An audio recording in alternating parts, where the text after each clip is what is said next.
3 cara ya. Yang pertama itu mempelajari diri sendiri.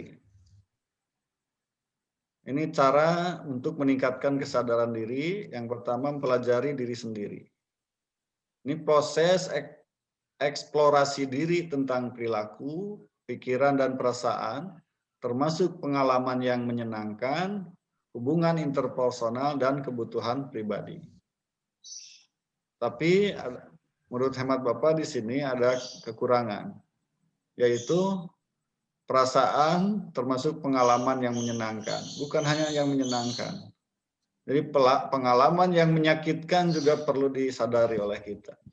Sebab apa? Justru kita nanti kalau dengan pengalaman yang menyakitkan akan muncul perilaku bahwa oh kalau saya berbuat seperti itu, dulu juga pernah misalnya mengalami, nah, akibatnya saya seperti itu.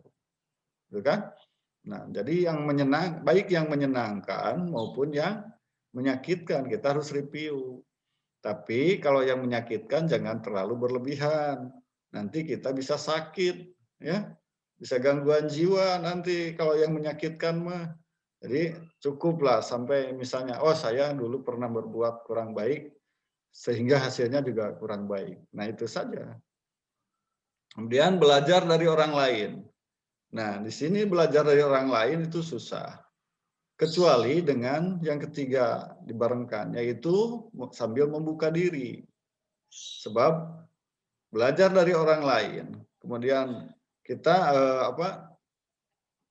menerima umpan balik dari orang lain, atau menerima kritik, saran, atau apapun jenisnya, padahal teman kita misalnya sayang sama kita, dengan memberikan saran, kritik, apa gitu kan, itu sebetulnya sayang. Tapi kalau kita tidak membuka diri, rasa sayang teman kita itu justru dianggap salah oleh diri kita. Nah, kalau sambil membuka diri bahwa justru kita harus berterima kasih. Berarti teman itu sayang kepada kita. Sehingga mereka mengingatkan diri kita. Itu ya. Nah, jangan biasa manusia kan begini kebanyakan. Kalau dikasih keripik bahagia. Tapi kalau dikasih kritik marah. Nah, justru kita sekarang harus dibalikan. Dikasih keripik ya bersyukur alhamdulillah. Dikasih kritik apalagi itu harus lebih bersyukur. Sebab apa? Kalau kritik itu akan justru membuat diri kita sadar dan akan membuat diri kita lebih baik daripada sebelumnya. Nah, mohon maaf, orang pada masa sekarang itu bagaimana coba? Kalau dikritik, marahnya bukan main. Bahkan sampai membenci kepada diri kita. Ya kan? Bahkan orang yang sedikit jiwanya terganggu, ini obrolan saya, sedikit jiwanya terganggu justru akan menjadi benci kepada kita itu dendam bahkan ya. Kita mah nggak usah, mulai sekarang kita harus belajar membuka diri, membuka hati. Untuk apa? Untuk memperbaiki diri kita ke depannya. Gitu ya. Nah, proses peningkatan kesadaran diri yang menyakitkan dan yang menyakitkan itu sering tidak mudah ya. Khususnya jika ditemukan konflik dengan ideal diri. Tapi hal ini merupakan tantangan untuk berubah menjadi baik.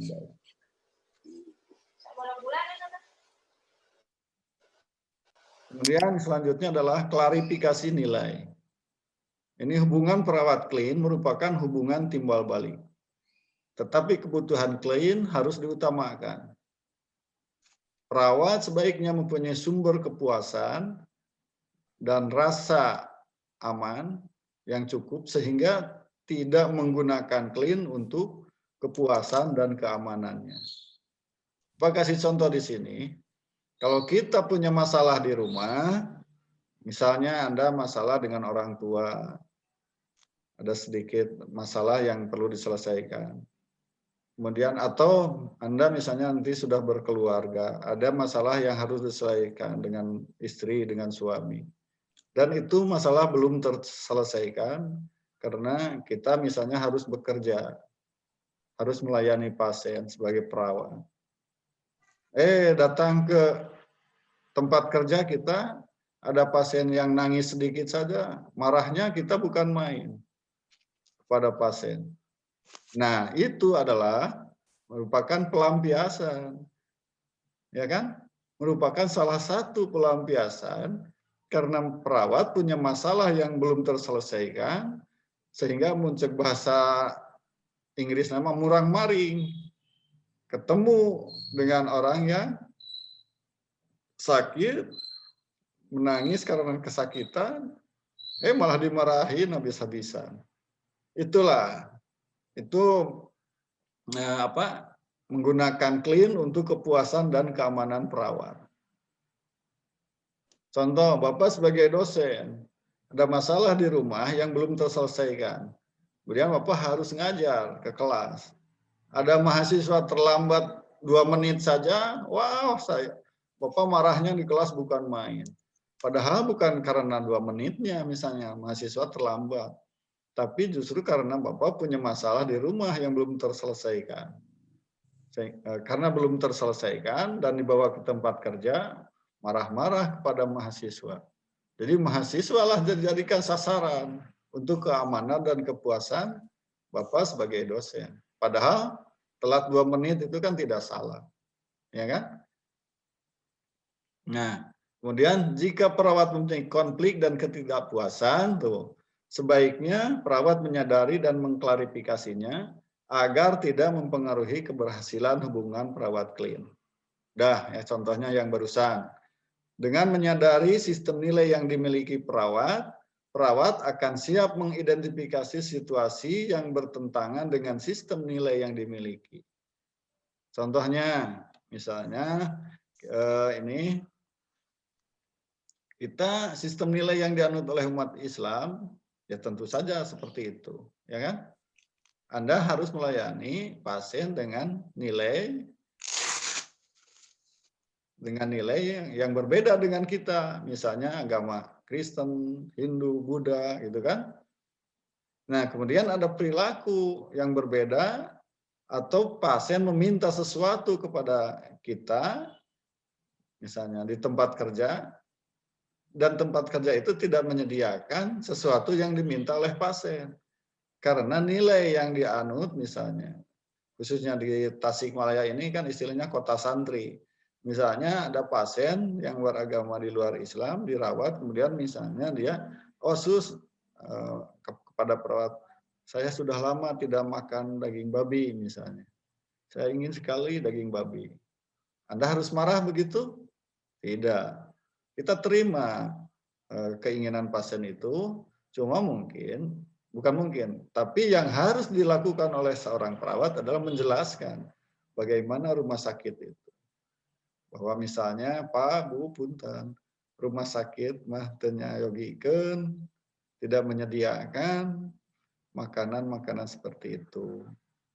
Kalau Bapak Ibu ingin makan sesuai dengan keinginan Bapak Ibu, maka Ibu atau Bapak bisa membelinya dari luar rumah sakit. Sebab rumah sakit tidak menyediakan yang begituan. Apalagi misalnya Anda semua prakteknya misalnya di rumah sakit umum Tasik. Apalagi kan Tasikmalaya itu julukannya juga kota santri. Nah, istilah santri itu adalah untuk umat Islam. Makanya misalnya ibu atau bapak, maaf rumah sakit juga tidak menyediakan seperti itu. Kalau misalnya daging ayam atau daging sapi yang dihalalkan menurut syariat Islam pasti ada. Tapi kalau untuk yang dilarang oleh agama Islam itu tidak akan disediakan, misalnya begitu ya. Contoh kasus, apakah contoh kasus yang barusan ada di masyarakat? Tentu saja ada. Tapi suatu saat juga mungkin Anda akan menemukan, ya, meskipun jarang, gitu ya. Kemudian dengan menyadari sistem nilai yang dimiliki perawat akan siap mengidentifikasi situasi yang bertentangan dengan sistem nilai yang dimiliki. Itu contohnya yang barusan Pak sampaikan. Kemudian eksplorasi perasaan. perawat perlu terbuka dan sadar terhadap perasaannya agar dapat menggunakan dirinya secara terapeutik. Jika perawat terbuka dan pada perasaannya, ia mendapatkan dua informasi penting. Nah, kalau kita dalam keadaan sadar yang optimal, maka kita akan mendapatkan dua informasi yang penting, yaitu bagaimana responnya pada klien dan bagaimana penampilannya pada klien. Nah, respon dan penampilan kita, kalau kita sadar penuh, insya Allah akan respon dan penampilan kita akan yang terbaik yang diberikan kepada masyarakat atau kepada pasien. Ya. Nah, sewaktu berbicara dengan klien, perawat harus menyadari responnya dan mengawasi penampilannya. Jadi waktu kita berbicara dengan pasien itu, kita juga harus mengontrol respon dan penampilan diri kita, juga respon dan penampilan klien kita. Gitu kan? Nah, kemudian kemampuan menjadi model di sini, perawat yang punya masalah pribadi dapat mempengaruhi hubungannya dengan klien.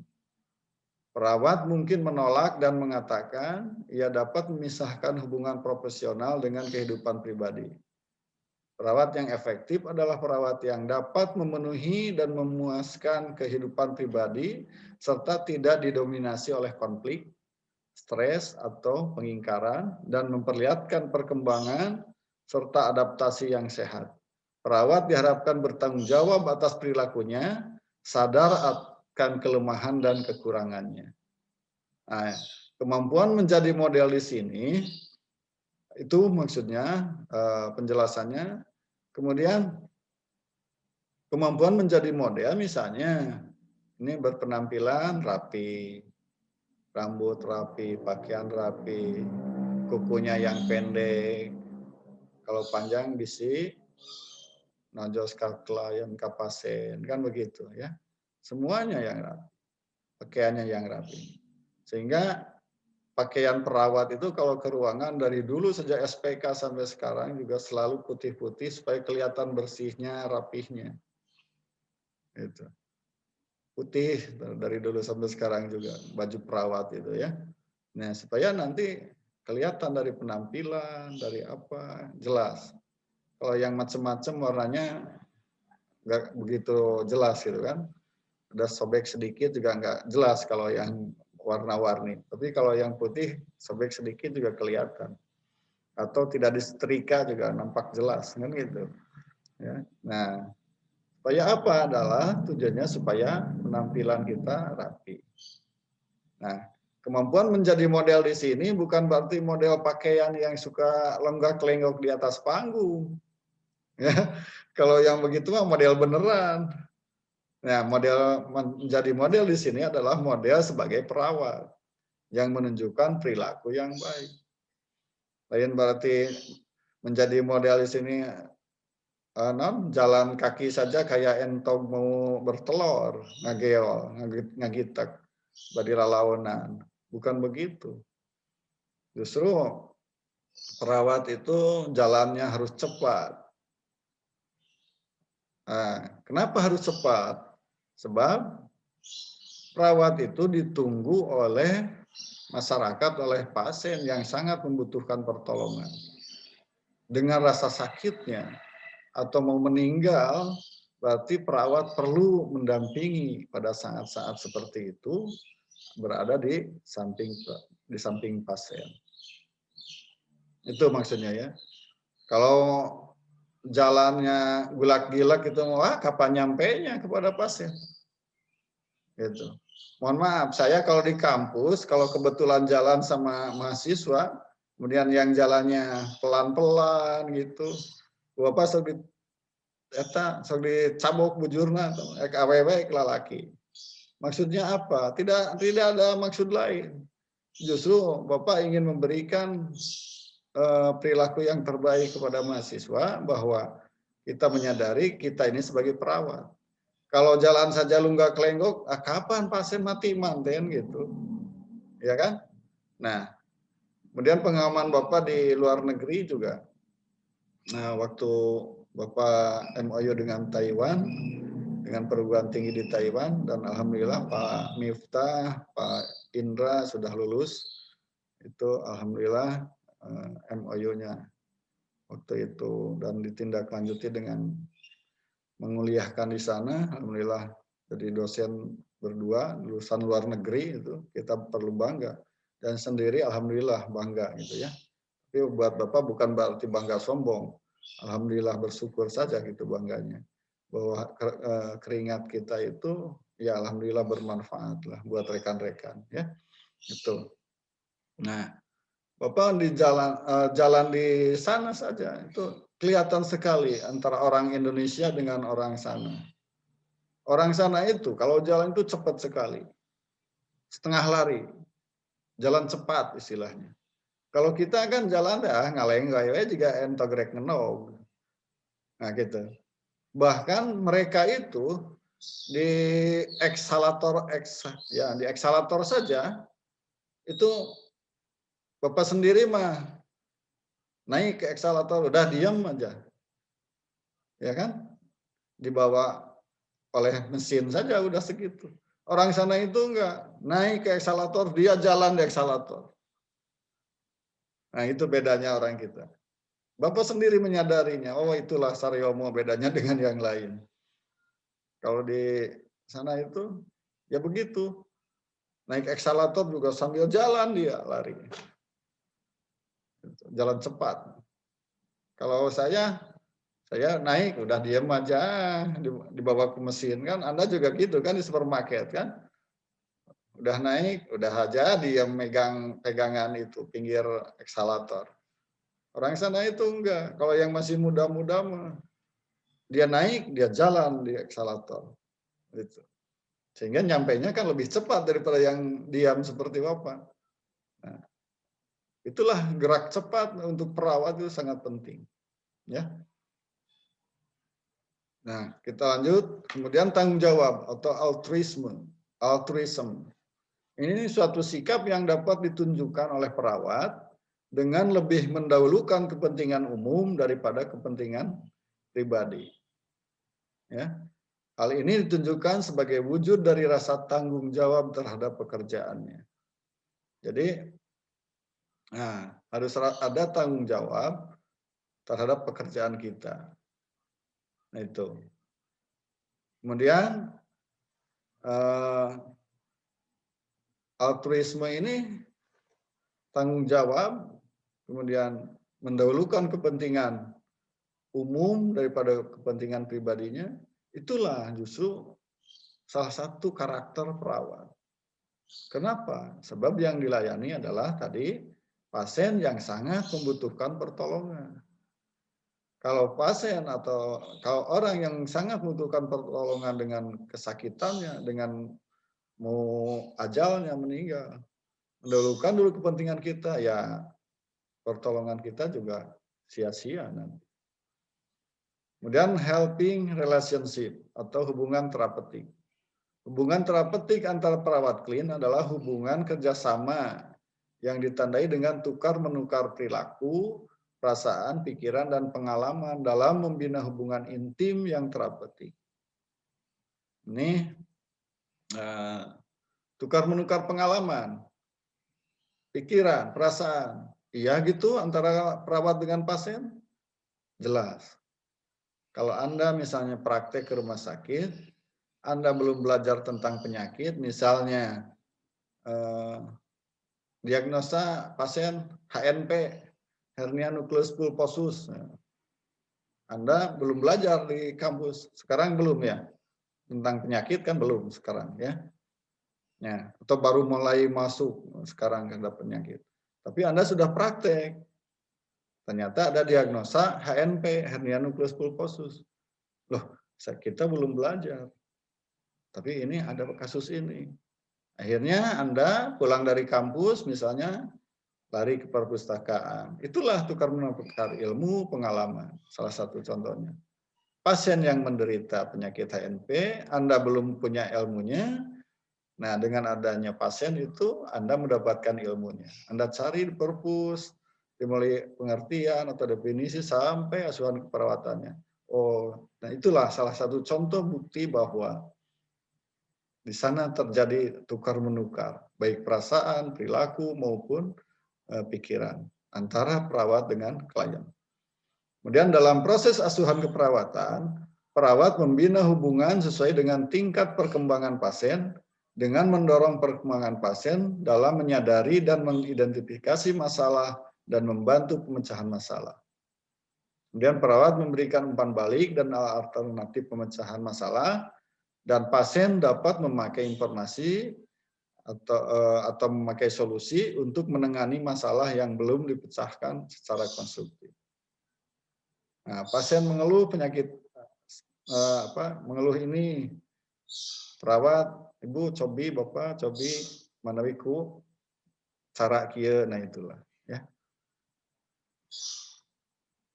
Kemudian karakteristik perawat atau helper ya.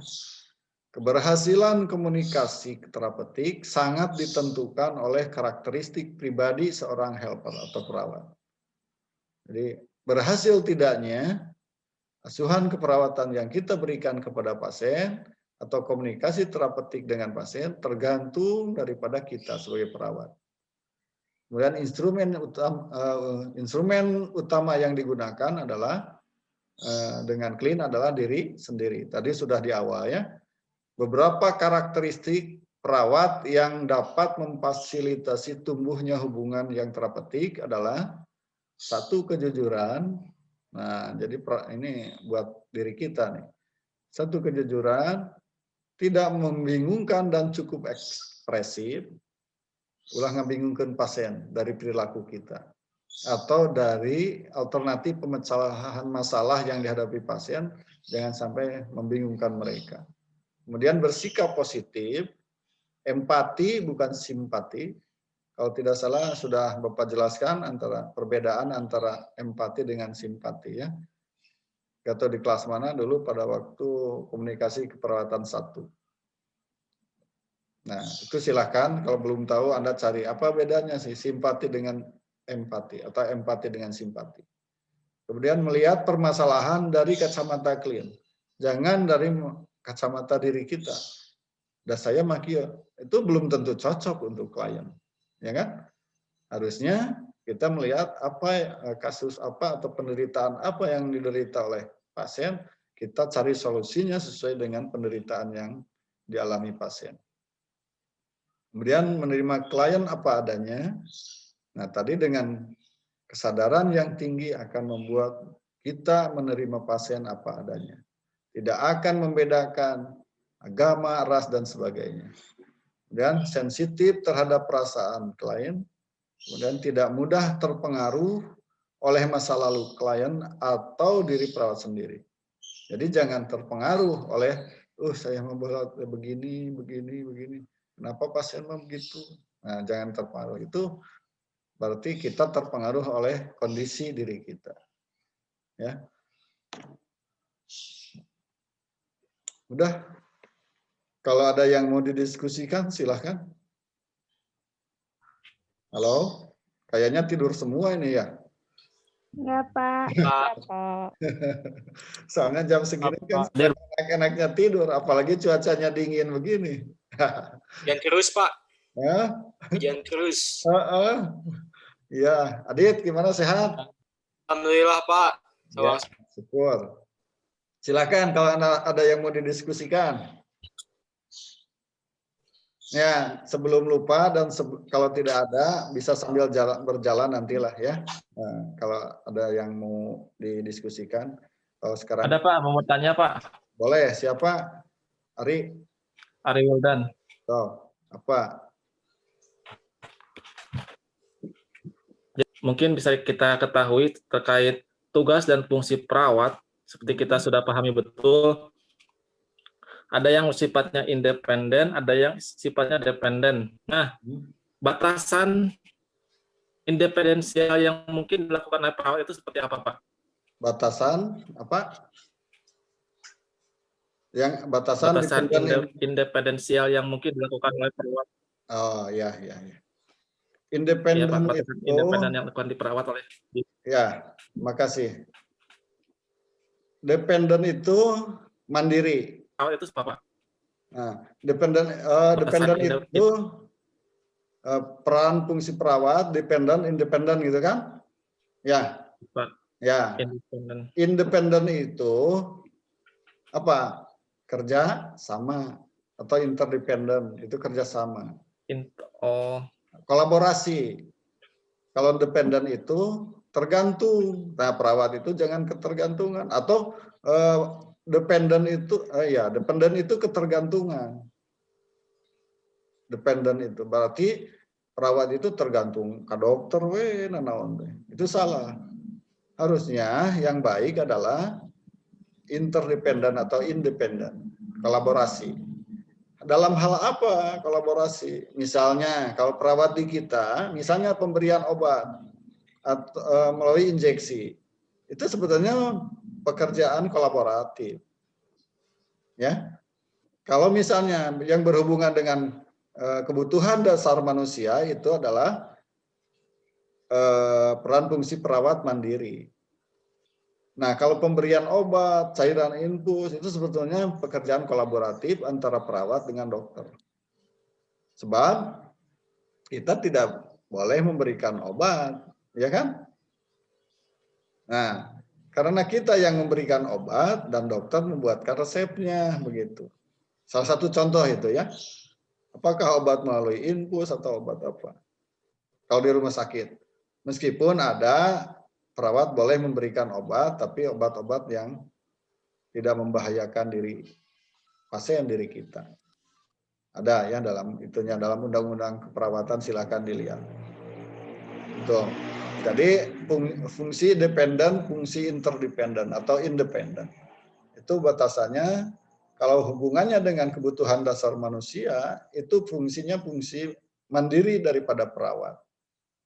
Nggak bisa interdependen. Mungkin interdependennya, kolaborasinya atau kerjasamanya dengan perawat lagi. Ya kan? Nah, fungsi interdependen atau kolaboratif, yaitu dengan misalnya dengan tenaga medis.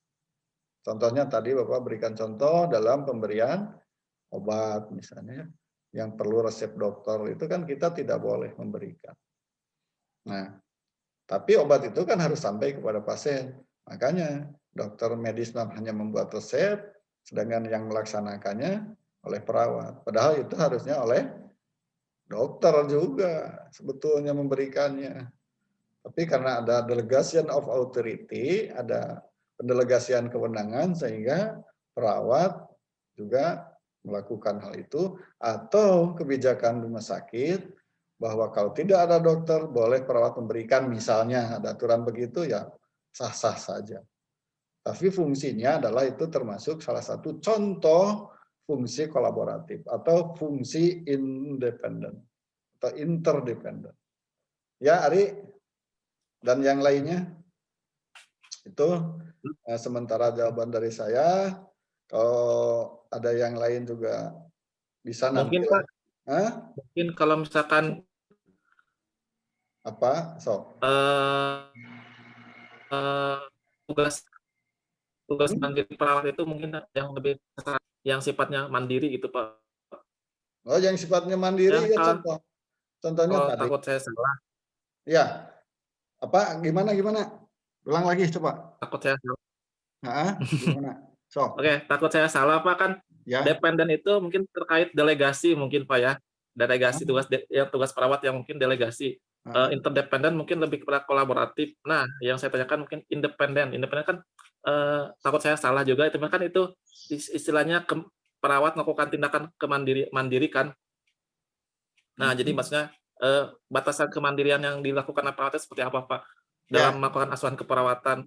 Ya, tadi contohnya begitu. Medis misalnya tadi itu fungsi kolaboratif, itu bisa fungsi independen atau bisa fungsi interdependen, kolaboratif itu, ya. Itu Bapak juga dulu nggak paham waktu kuliah mah, tapi setelah masuk ke ruangan, oh inilah fungsi perawat yang harus mandiri atau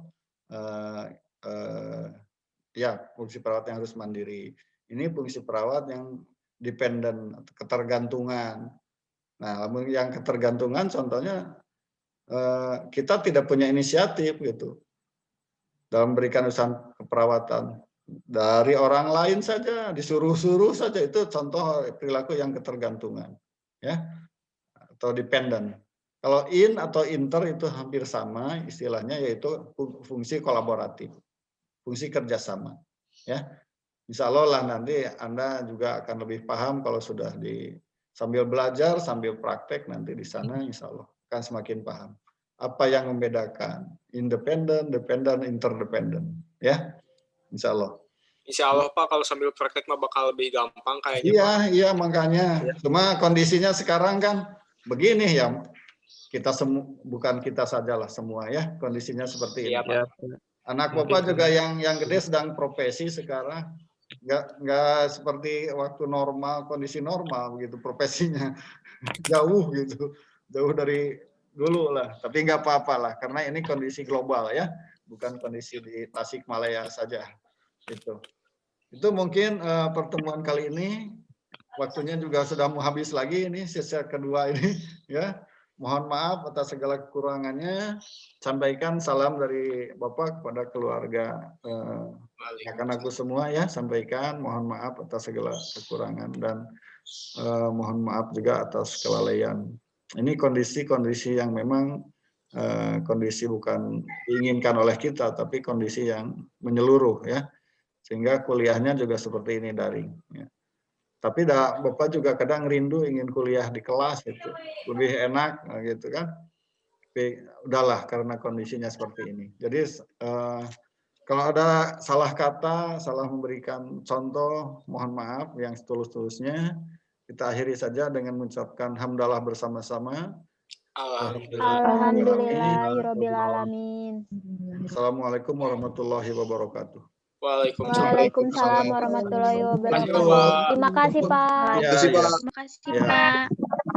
Pertemuan besok, minggu Dadah besok. Bapak. Untuk pertemuan minggu besok Bapak ingatkan ya, pagi jam 8 ya. Pagi-pagi ya Pak. Baik Pak. Jam 8 ya. Udah cukup lah jam 8 mah nggak terlalu pagi juga ya. Ya Pak. Yo, Pak. terima kasih ya. Makasih ya Pak. Ya, Makasih Pak. yo. Pak, Bapak ya. Gimana kan Pira? pertemuan keempat kalau nggak salah di RPS sama Bu Rosi. Oh gitu. Itu Iya. sekarang Bapak terakhir ya? Belum dilihat lagi Pak, bentar. Ya, tadi nanti ingatkan saja di WA ya Pir ya. Di Ya. WA saja. Ya.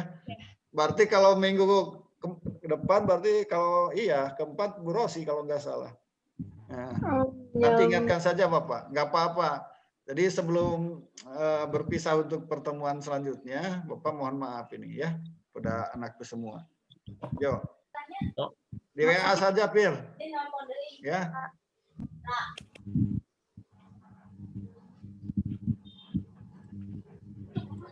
Ini akan ditutup Zoom-nya. Baik Bapak. Yo. Ya Pak. Ya, Terima kasih Bapak. Salam di bawah.